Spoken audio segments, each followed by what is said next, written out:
It's a leg day. I'm not gonna lie, I'm not looking forward to this. I'm also in the middle of doing a 3 miles a day for 30 days running challenge that I, for some reason, came up with and thought would make a good video. So you'll get to see that in a few weeks. But for the time being, we're gonna do a leg day workout. I just posted my leg day warm-up routine, so you can check that out if you want. That's what today is gonna focus on. It's gonna be a quick and simple, maybe not easy leg workout, and then I'm gonna run again.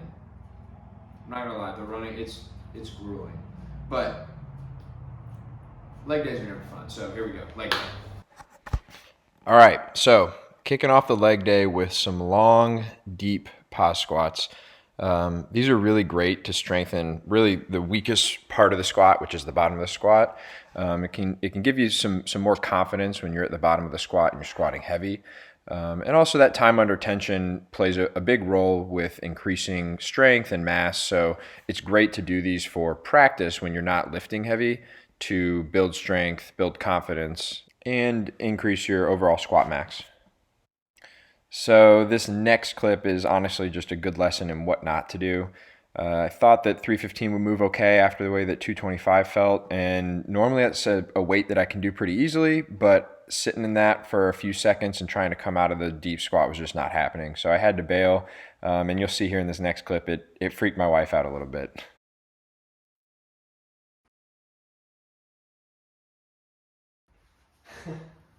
I'm good, yeah.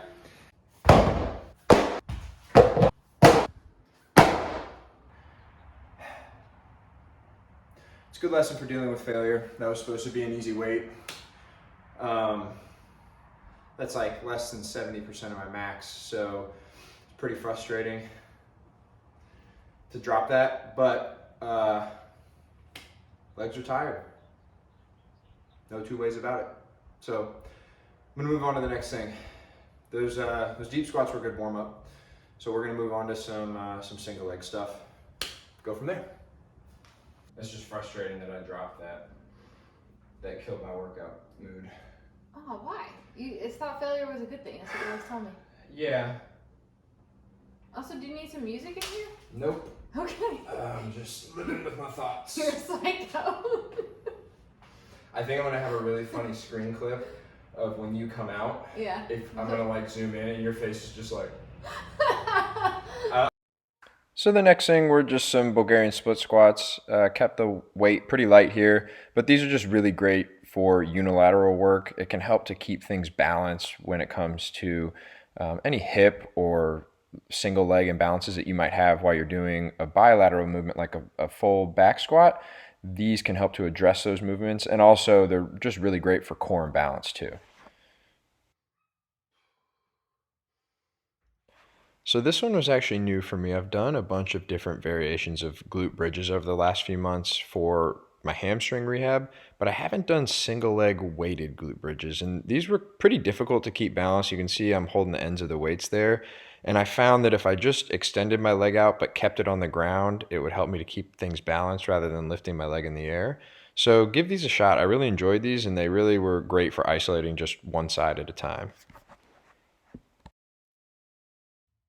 So next up was calf raises, and honestly, I almost skipped these because of all the running, but these were really great, and I like to do these in a couple different variations. So I had my legs slightly bent in the first clip, and then you'll see I straighten them in the second, and you'll get a different feeling from both of those movements, but really the main focus here was just to hold it at the top and get a really good engagement during each rep.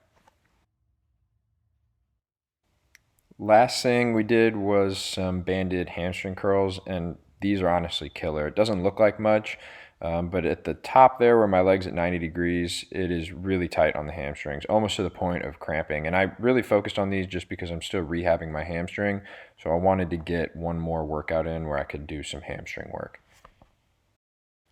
I think it's important to design and program your workouts around things that you want to focus on. So if you're trying to build size in a particular area or you're working on a weak point, you definitely want to make sure that those are the things you're focusing on during your workouts. And so that's what I was doing here.